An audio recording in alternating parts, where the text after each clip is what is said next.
All rise. Judge Vanderbeek Court is now in session.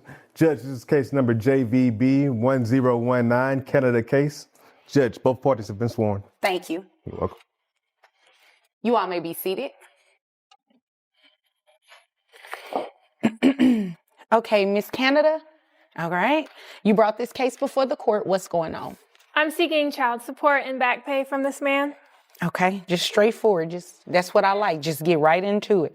How old is the child? The child is now 3 years old. 3 years old. And I have not received any child support. In 3 years? All right, guys, buckle up because this courtroom is about to expose more than just unpaid child support. We've got a mother demanding justice, a man dodging responsibility, and a web of lies unraveling fast. At first glance, it's just about back pay, but behind that request is a confession of infidelity, workplace secrets, and a potential case of mistaken paternity that's got everyone holding their breath. The judge, calm but razor sharp. The mother, confident and fed up. The alleged father, well, he's about to get cornered. This isn't just family court. It's a high-stakes emotional showdown where one DNA test could change everything. Let's dive in and see who's telling the truth and who's dodging. Yes, ma'am. Okay. All right. Sir, is there a reason you haven't given her any child support in the past 3 years? Yes, ma'am, there is. What is that? We've been discussing the paternity obligations. Okay. Under the circumstances, I don't think I was the only person having a fling with Rocky at the time that she and I had that time together. And, Excuse me? Are you implying something? Well, what I'm trying to say is that I understand that you may have been seeing some other people in addition to me. And the reason that I haven't provided Well, those are rumors. I understand First of that. all. I understand that. Second But of you all. haven't complied with my request for DNA test either. And that's my key, is that if I have an obligation, I like to make sure it is my obligation and not the obligation of some other father. Well, maybe you should have been. When the judge asks why he hasn't paid support in 3 years, his answer, doubt. He suspects he's not the only one who was with the mother during that time. And just like that, we're thrust into the emotional underbelly of this case. A 3-year-old child in limbo, while 2 adults battle over betrayal in biology. But here's the legal kicker. Without established paternity, he technically isn't obligated to pay a dime. The court can't enforce child support based on assumptions. It needs proof. And notice the pivot. From dodging payments, to questioning paternity, to admitting infidelity. Viewers, what would you do if someone questioned your child's parentage after years of silence?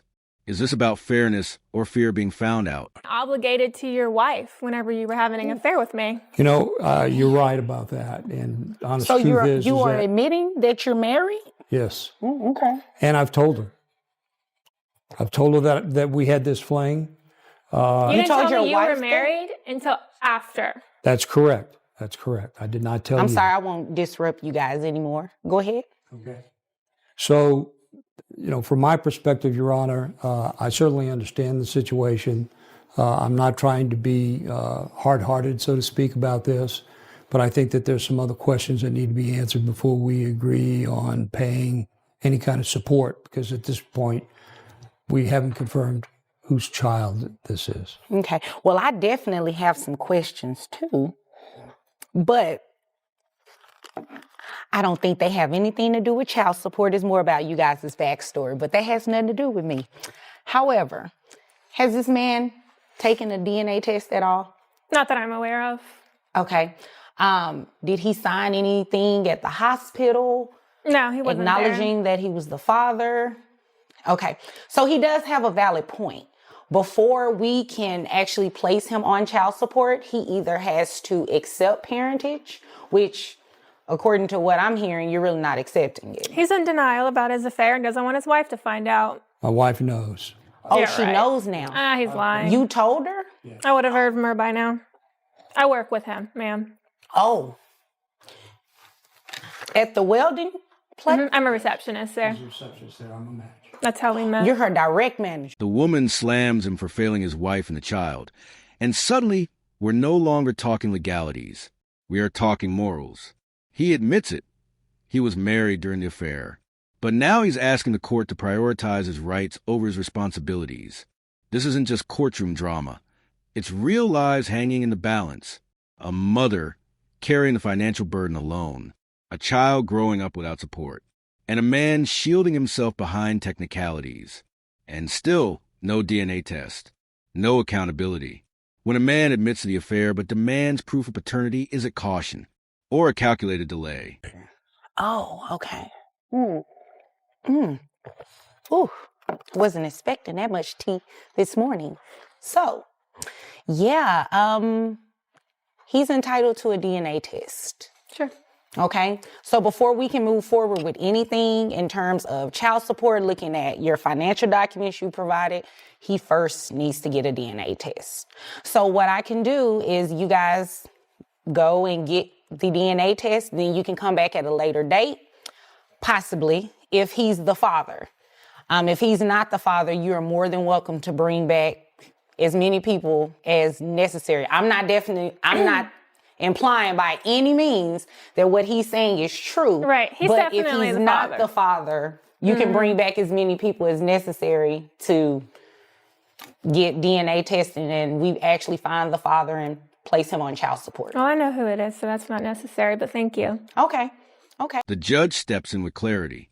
No test, no support. It's the law. And for the first time, we see her shift from listening to leading. Her ruling is grounded. No emotional bias, no assumptions, just legal protocol. Sign an acknowledgement or take the test. But what explodes here is the revelation that the two parties work together. She's a receptionist at his plant. And she just dropped that bomb in front of the entire court. This isn't just a case. It's a tangled mess of workplace dynamics, marital fallout, and parental uncertainty. How do you even begin to heal or co-parent when your daily life collides with courtroom tension like this? Is there anything further? Your Honor, can we get your assistance in having this thing compelled so that we can get this DNA testing done expeditiously?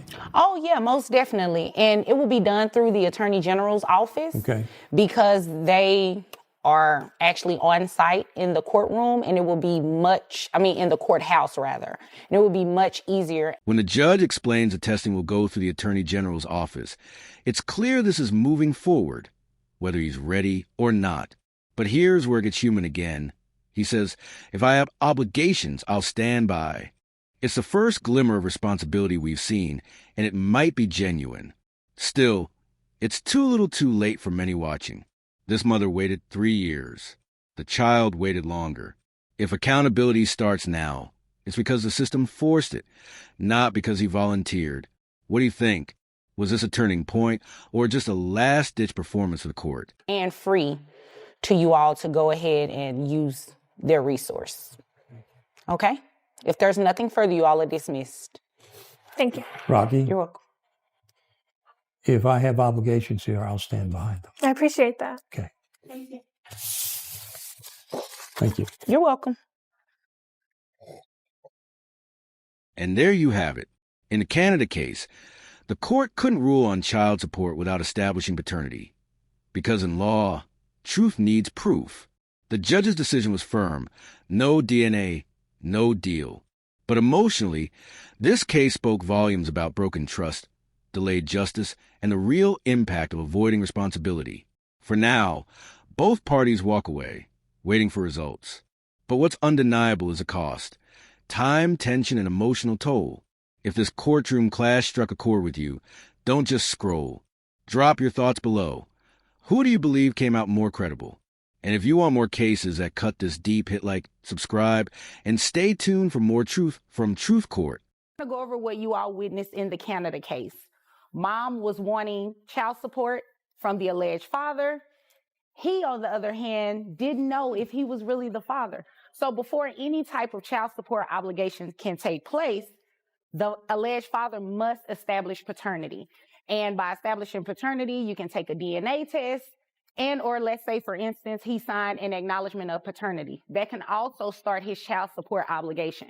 But absent either one of those, DNA testing must be performed in order to place the alleged father on child support.